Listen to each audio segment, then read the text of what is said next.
This is a story we've been following, even when I was back at the other place. Having a number of veterans in the family, the VA has saved the lives of a lot of loved ones and kept other ones alive. And so it's an important place to me. But the VA Oakland office has not exactly been an exemplar for the Veterans Administration. Jamie Foxx, who lost her job at the VA's Oakland office for the most remarkable thing, which was basically arguing on behalf of a veteran, is on the line with me now. Jamie, good to have you with us. How are you?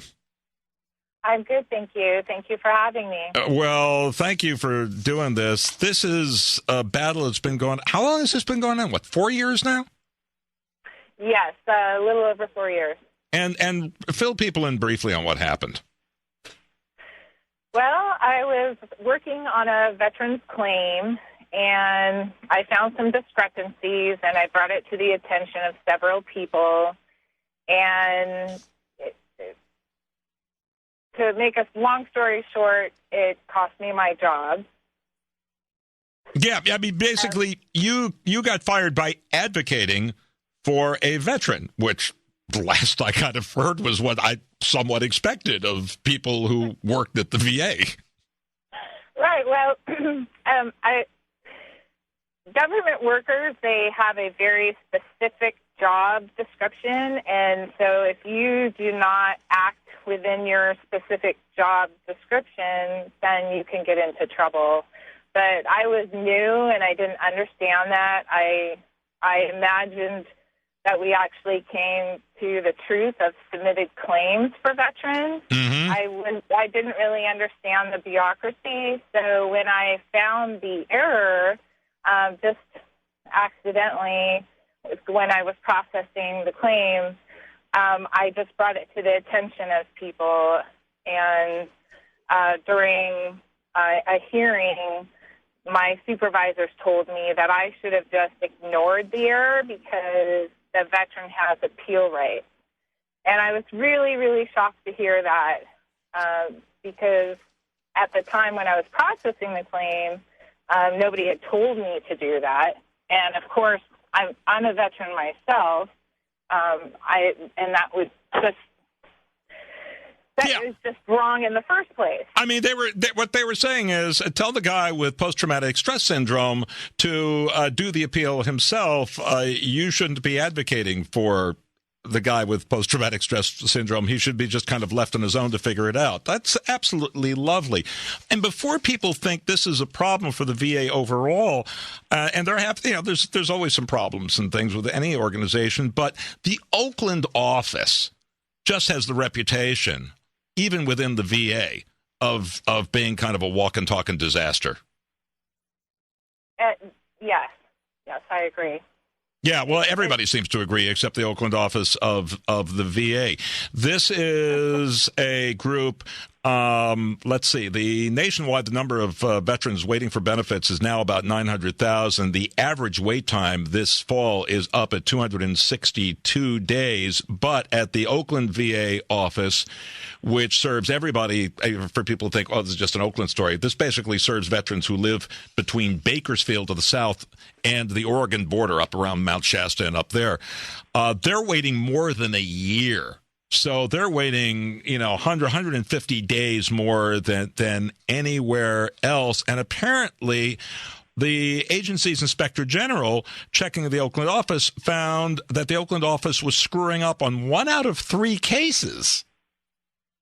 I mean, so the reason we've got you on right now is you've been working through the courts on a wrongful dismissal case. And where is that thing now? Because I know you were in a federal courtroom, yesterday morning?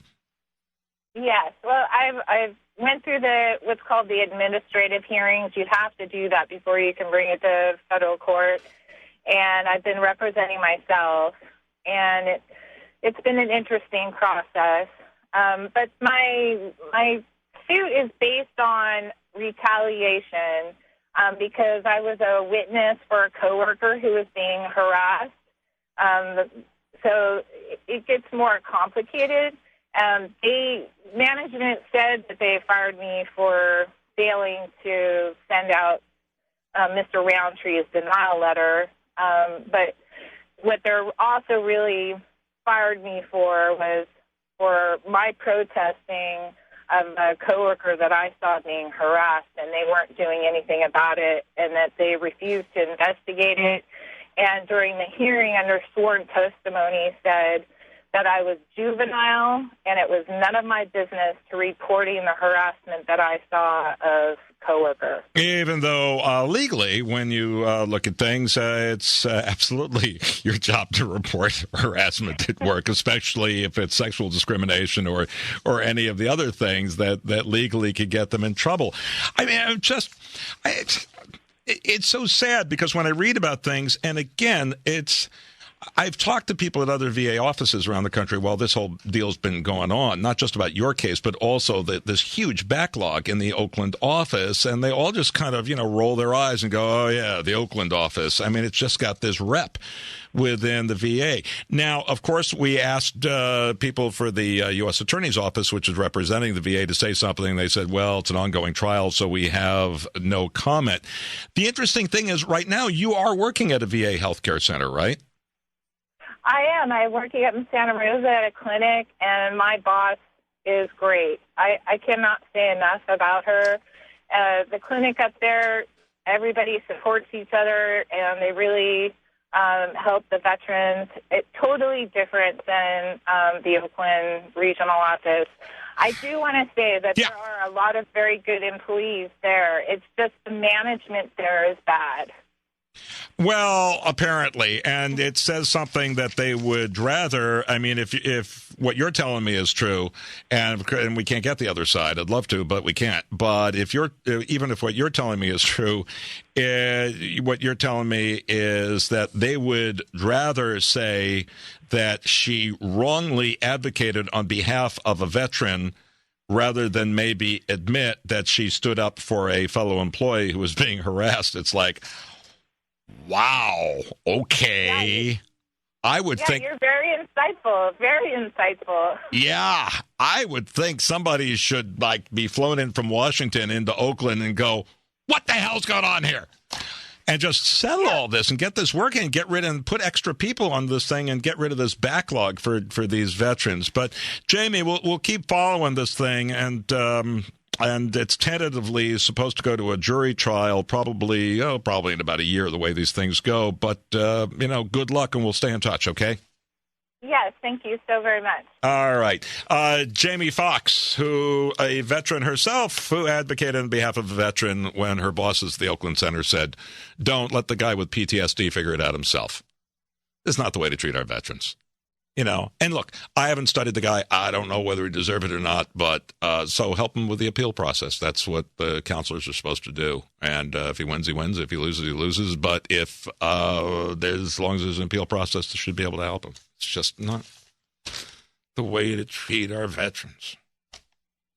And it seems to be, again, as Jamie said, she's working at another VA facility right now, and the people there are great. They're great employees in Oakland. This is a management problem, and one that needs to be figured out. Okay. It's just so annoying. We send people overseas, especially, and a lot of bad things happen. The good news is more people survive these days. That's great because of all the stuff that happens in the field. The problem is we get more and more people that they're coming back wounded. So the good news is they're alive. The bad news is we've got a lot of people who have injuries to deal with, especially from IEDs and all the things that they've met up with in Iraq and Afghanistan and Bosnia, which isn't much talked about, but we have problems with guys who are fighting there, and women. And we just got to treat them right. We just got to treat them right.